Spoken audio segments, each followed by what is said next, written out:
Am I fixed on the idea of a perfect partner rather than really experiencing how someone is showing up for me in everyday life? Should you ever settle? Settling has almost become a little bit of a dirty word in the area of dating and relationships. When it comes to settling, it can feel like something you should never have to do. And of course, having and maintaining high standards is very important on your journey to choosing one of the many right partners for you. But as Voltaire said, don't let the perfect be the enemy of the good.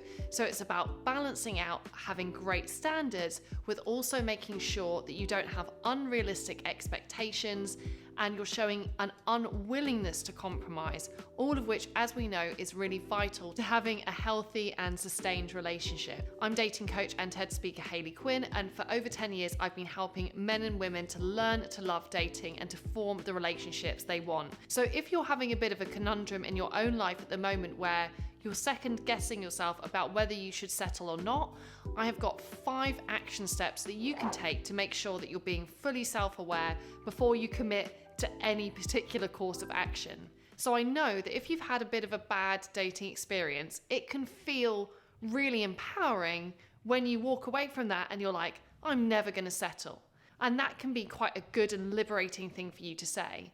I also know that you may be in the space where you're contemplating having a relationship with someone and really committing, but there's just a teeny tiny part of you that's not really fully on board and is beginning to doubt the situation that you're in. So by taking the emphasis away from what the other person is doing and instead really reflecting on ourselves, I want us to really consider what settling really means and what questions we can ask ourselves about whether this person is truly right for us or not.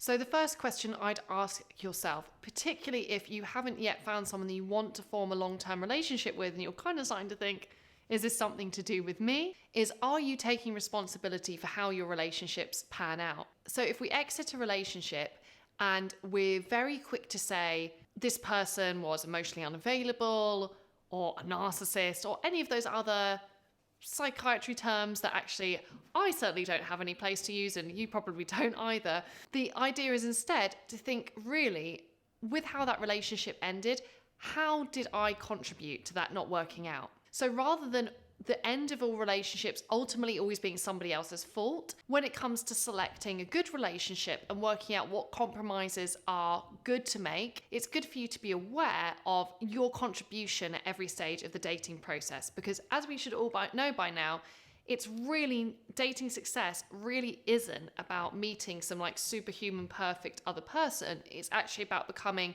a good enough version of ourselves that we're able to choose someone who really complements us.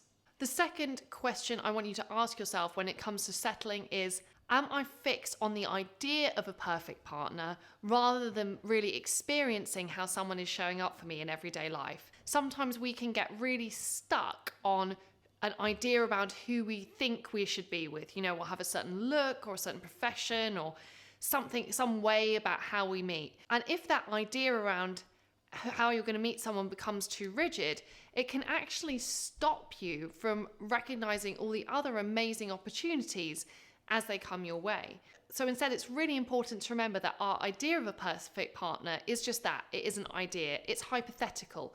Until we actually get to know someone in real life, we can't judge who is the right person for us, or should I say one of the many right people for us. The third question you should ask yourself is, am I really focused on what other people think of me more than how I actually feel? Are you looking for a perfect person or a particular kind of person because you think friends, family, or colleagues are going to approve of that person, or they're going to see that person as having status? Or are you focused on how comfortable, calm, and confident you feel every day with the person you're with? Again, a successful relationship and settling successfully isn't going to be about having someone to show off or having someone that everyone else thinks is cool.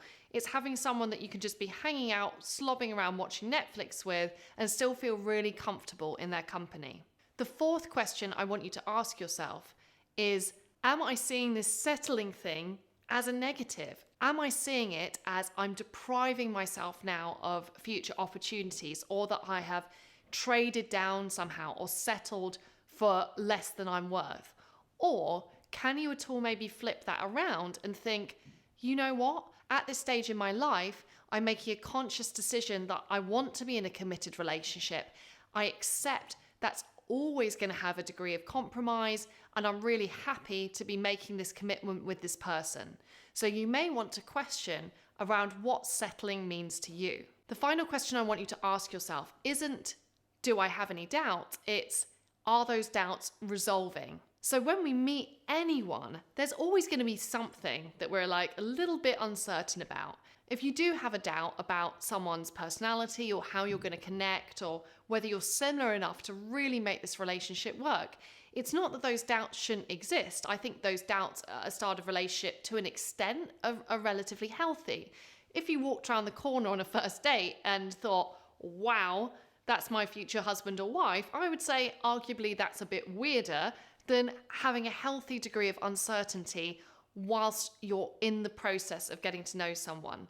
So when it comes to settling, don't look for there to be no doubts or no differences, but look to negotiate those differences well and for your doubts to lessen over time. If you are a woman who's been watching this video and you're really liking my advice and you'd love to put yourself back in the driving seat of your dating and relationship life, if you head over to hayleyquinn.com/real love, there's a link below this video. And likewise, if you're a man, you head to hayleyquinn.com/unite. I've got some videos there for you. If you've liked the advice that I've shared in this video, I would really appreciate if you gave this video a like, sent it to a friend who might need it, or even better, subscribed to my channel. So I really hope this has helped, and to see you again on another video.